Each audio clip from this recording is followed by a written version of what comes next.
آپ نے سنا ہوگا حضور نے سورہ رحمان کے بارے میں فرمایا ہے، سورۃ الرحمان عروس القرآن. یہ سورہ رحمان جو ہے یہ قرآن کی دلہن ہے. جیسے دلہن کو آپ خوشنما لباس پہناتے ہیں، آراستہ پیراستہ اس کو گہنے اور اس کو زیور پہناتے ہیں، تو جس طریقے سے سجاتے ہیں آپ دلہن کو، اللہ تعالیٰ نے ایک سورت قرآن مجید میں یہ ایسی رکھی ہے سورہ رحمان کہ اسے خوب سجایا ہے. اس میں الفاظ کا در و بست، اس کا اپنا ایک ڈیوائن میوزک ہے. وہ تو اللہ تعالیٰ قراء جو ہے، خاص طور پر مصر کے قراء، اللہ تعالیٰ ان پر رحمت نازل فرمائے، ان کی خطاؤں سے درگزر کرے. جس طرح قرآن کے انٹرنسک میوزک کو انہوں نے واضح کیا ہے.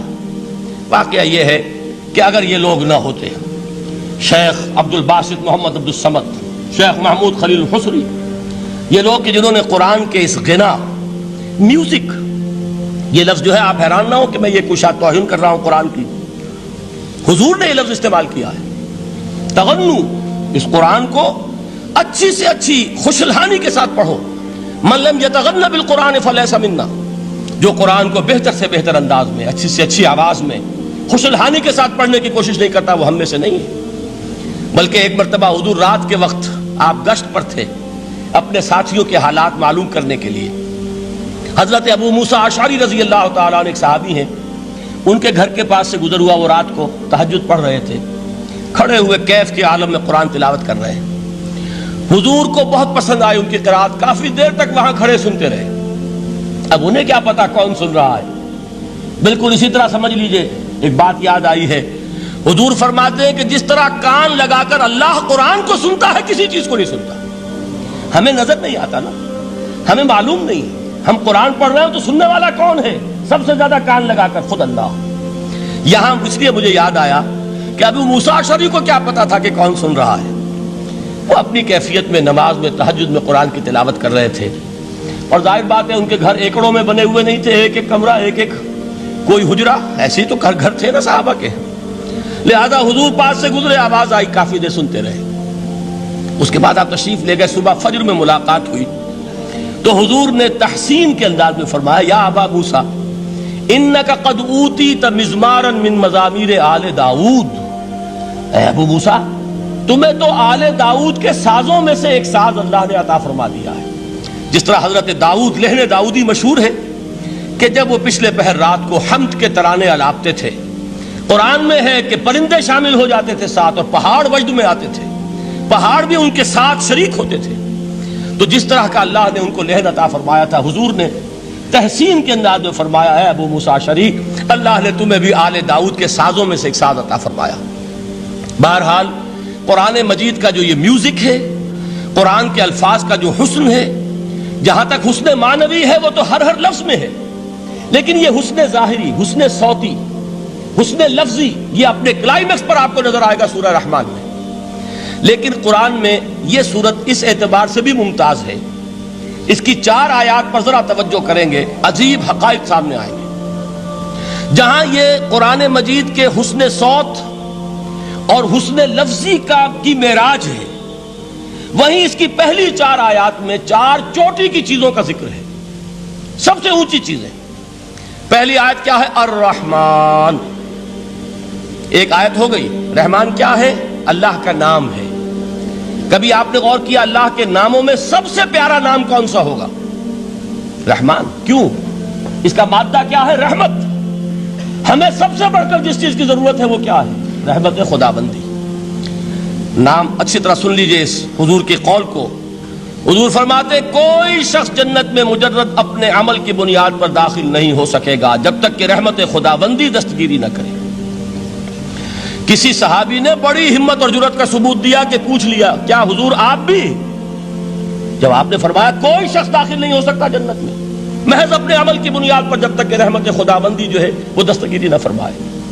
پوچھا گیا کیا آپ بھی؟ آپ نے فرمایا ہاں میں بھی. آپ انداز کیجئے کہ اگر محمد الرسول اللہ بھی رحمت خداوندی کے ضرورت مند ہوں تو تاب دیگراں چہ رسد، ہماری تو سب سے بڑی ضرورت رحمت خداوندی ہے. اب یہ رحمت جو ہے قرآن مجید میں اللہ تعالیٰ کی یہ شان 2 الفاظ کے ذریعے سے آتی ہے، رحیم اور رحمان. اور کوئی مادہ نہیں ہے جس سے 2 نام بنتے ہوں اللہ کے. لیکن یہ مادہ ہے واحد رحمت کا کہ جس سے رحمان بھی ہے رحیم بھی ہے۔ رحیم صفت مشبہ ہے، رحمت دائم ہو جائے گی، مستقل ہوگی تو رحیم کہیں گے، اور رحمان اس میں رحمت کی ہے وہ شان ہے کہ جیسے ٹھاٹھے مارتا ہوا سمندر ہو، ہیجان کی کیفیت، طوفانی کیفیت، رحمت خداوندی کا طوفانی جوش، وہ ہے رحمان۔ آپ تو رہتے اس علاقے میں ہیں، آپ کو معلوم ہے عرب اگر بھوکا مرا جا رہا ہو تو کیا کہے گا؟ انا جوعان۔ پیاسا مرا جا رہا ہو انا عطشان۔ بہت غضبناک ہوگا غضبان، غضبان آصفہ قرآن میں آیا ہے، بہت غضبناک۔ رحمان جس کی رحمت جو ہے جوش میں ہے، ٹھاٹھے مارتے ہوئے سمندر کے مانند۔ تو یہ اللہ تعالیٰ کے ناموں میں سب سے پیارا نام۔ اب آگے چلیے، الرحمن علم القرآن، رحمان نے قرآن سکھایا۔ رحمت خداوندی کا سب سے بڑا مظہر، رحمان کی رحمانیت کا سب سے بڑا مظہر قرآن ہے۔ ان میں جو منطقی ربط ہے اس کو سمجھتے جائیے۔ اچھا آپ یہ سوچئے، جو علم بھی انسان کو حاصل ہوا وہ کس نے دیا؟ اللہ نے۔ سائنس کا علم کس نے دیا؟ اللہ نے۔ علم آدم الاسماء کلہا، وہ علم الاسماء جو حضرت آدم کو دے دیا گیا تھا ازل میں، یہ اسی کا ظہور ہے، یہ اسی کی ایکسفولیشن ہے جو ہو رہی ہے اور ہوتی رہے گی ابھی۔ اور دوسرے علم ہے وہ کس نے دی؟ اللہ نے دی۔ لا یحیطون بشیء من علمہ الا بما شاء، مخلوق میں سے کوئی اللہ کے علم میں سے کسی شے کا احاطہ نہیں کر سکتا مگر وہ جتنا اللہ دینا چاہے۔ لیکن یہ کہ تمام علوم میں چوٹی کا علم قرآن۔ نوٹ کرتے جائیے، اب چوٹی کی چیزیں جمع کیجیے۔ اللہ کے ناموں میں چوٹی کا نام رحمان، اللہ نے جو کچھ انسان کو سکھایا اس میں چوٹی کا علم قرآن۔ خلق الانسان، انسان کو پیدا فرمایا۔ سوال یہ کہ حیوانات کو کس نے پیدا فرمایا؟ آسمان کس نے پیدا کیے؟ زمین کس نے پیدا کی؟ فرشتے کس نے پیدا کیے؟ کیا مطلب خلق الانسان؟ اس کی تمام مخلوقات میں اس کا کلائمیکس، اس کی تخلیق کی معراج، اس کے تخلیق کا نقطہ عروج انسان ہے۔ یہ ہے کہ جو مسجود ملائک بنا ہے۔ وَلَقَدْ كَرَّمْنَا بَنِي آدَمَ وَحَمَلْنَاهُمْ فِي الْبَرِّ وَالْبَحْرِ وَرَزَقْنَاهُمْ مِنَ الطَّيِّبَاتِ وَفَضَّلْنَاهُمْ عَلَى كَثِيرٍ مِّمَّنْ خَلَقْنَا تَفْضِيلًا۔